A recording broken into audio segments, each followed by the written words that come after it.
Guys, Dave from Lebram Gaming back with another Balloons Tower Defense 6 video. Today we're going to jump into something a little different, pretty cool. I'm going to teach you guys everything that I know about targeting. So targeting balloons in Balloons Tower Defense 6. Before we jump into the actual gameplay, I have to show you one thing in our monkey knowledge. It's in our military tree. It is this. It's the Wingmonkey monkey knowledge upgrade. Super important for our monkey aces and our targeting priority video, but advanced flight pathing that coordinates multiple monkey aces on staggered attack runs. Two things. If you don't use monkey aces yet, start doing it, get a Spectre. It'll change your gameplay life. Trust me. Then step 2, get this Wingmonkey upgrade.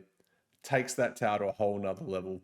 Obviously can't use it in chimps, but absolutely incredible upgrade. I'd highly recommend it. Let's jump into a map. Let's get something with water in it that looks pretty. Park path, easy, sandbox. Let's crunch into this video. Alrighty, so the first one to start with is pretty simple. We're Dark Monkey on first. So this here on our towers, it's on all towers. This is, in this box here, our targeting priority. So this is what this tower is going to aim for first. Now, first is super simple. I'm not going to spend a lot of time on it. All it does is the tower, doesn't matter what it is. Let's just play around 6, play. These two monkeys will always just aim for the first balloon. It doesn't get any simpler than that, to be honest. They'll always just go the first one. While we've got it out, the boomerang has a slight thing you can change. You can change what way the boomerangs actually return or fly out. So we're swapping essentially left and right. So if he was on this curve, you obviously want the boomerang to curve around the path because you're going to get more hits that way. Once you start getting into glaive ricochet or more glaives, it doesn't matter. The glaives start bouncing through all of the balloons. I got it out. There we go. And then once you get Kyle Boomerang, he throws a heavy boomerang and it just goes straight up and down. So you can use that as you will. That's a perfect example for last though, which is the next one on our list.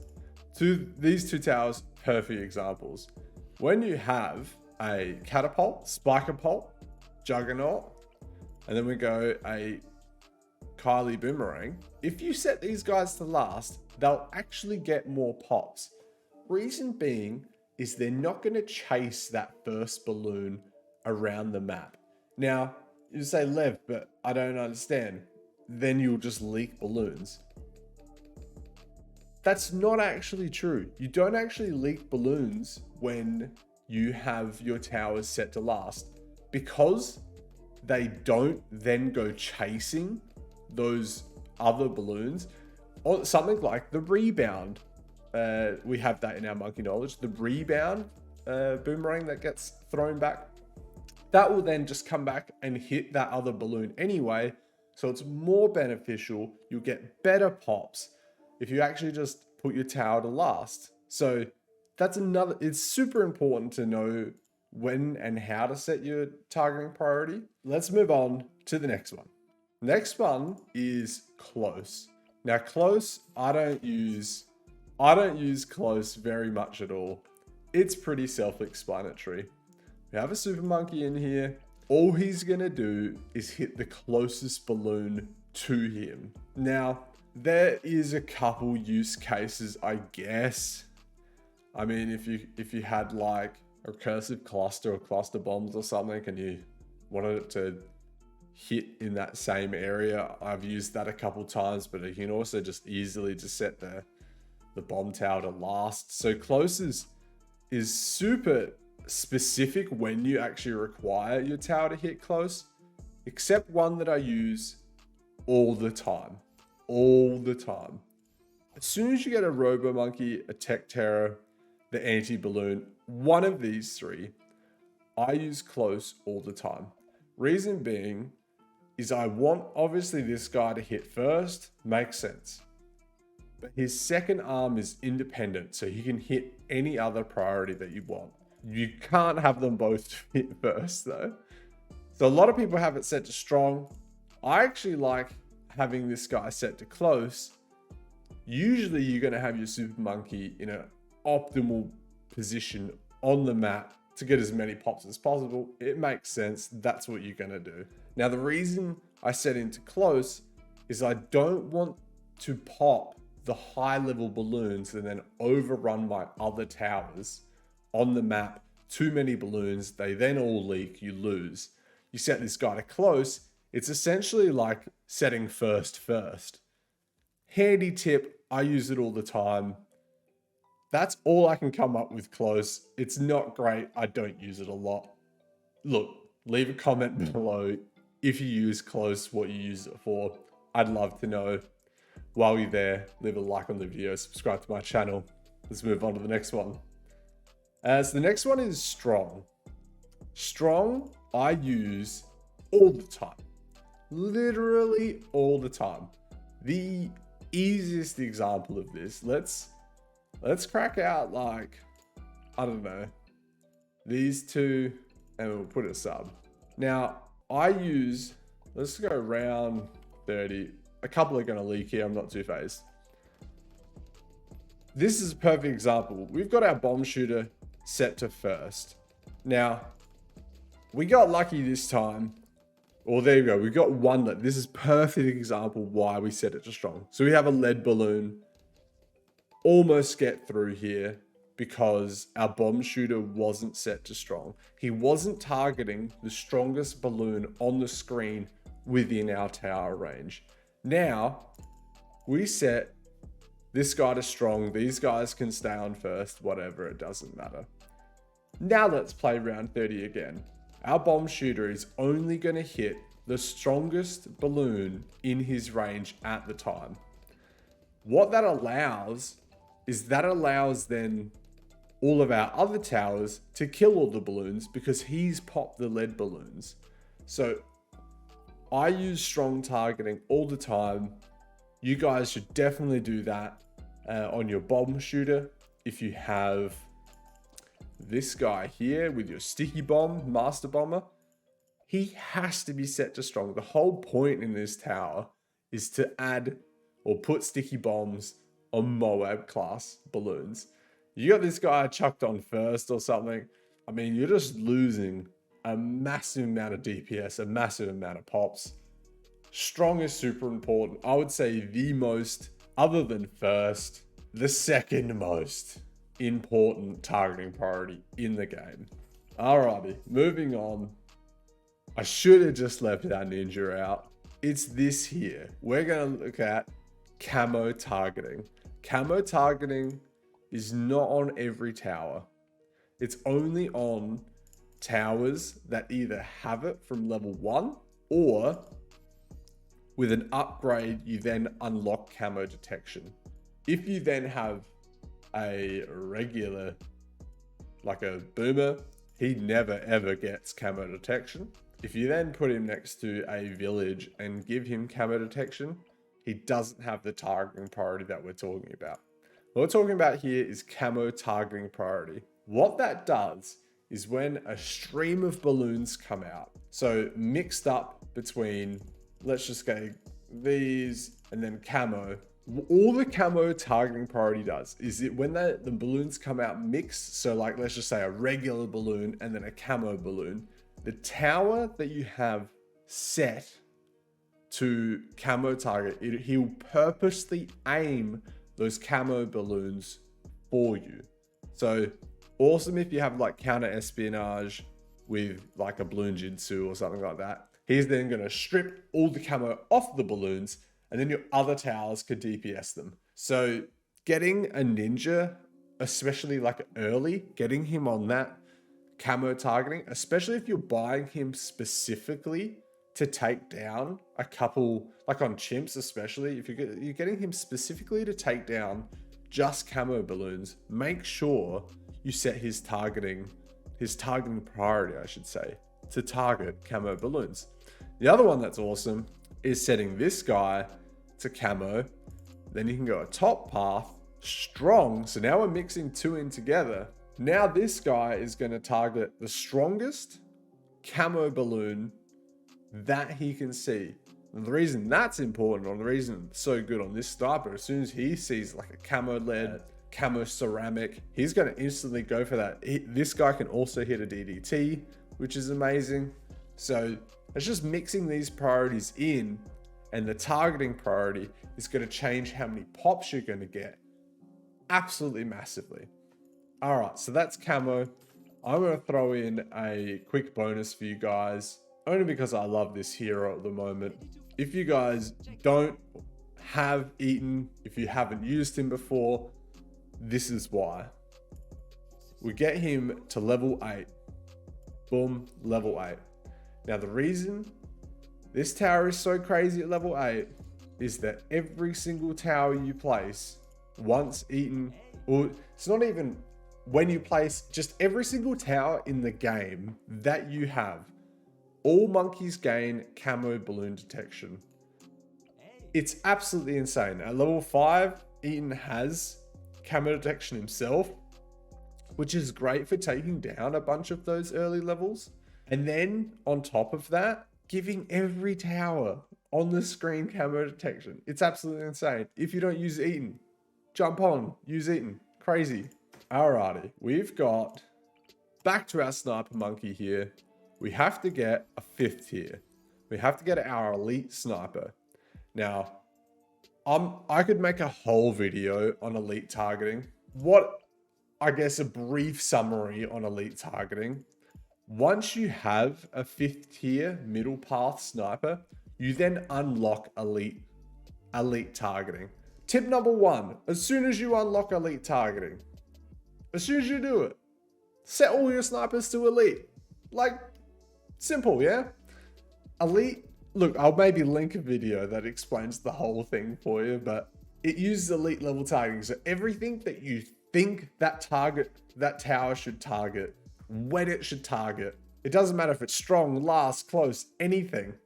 Elite sniper with that targeting, the game pre-does all of that for you on the fly. So if you have like 10 snipers, all with this elite targeting, they'll target what they need to, when they need to, for the optimal amount of pops. Elite targeting on snipers, pretty awesome. I'll link a video for you guys to watch more. Let's move on to the next one. Alrighty, the next one. This one's actually pretty cool, and I use it all the time now. It's the advanced intel on the sub. Now, technically this isn't target prioritizing, but I mean, I love this with the engineer, to be honest. So what the advanced intel does is allows long range targeting of balloons in radius of your other towers. So essentially what that means is your sub can then target and shoot. So his range is now anything that, so this range here is your bomb shooter's range.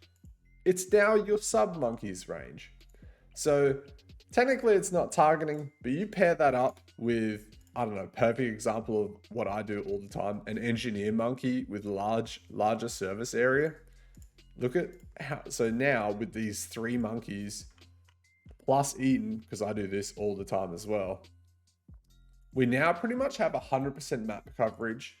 And our monkey sub, round 30, he can hit the whole map now. I don't know if that should be in a targeting priority video, but it's freaking incredible. So use that, engineer monkeys with Etienne, get a whole bunch of 100% map coverage, get a 204 sub monkey.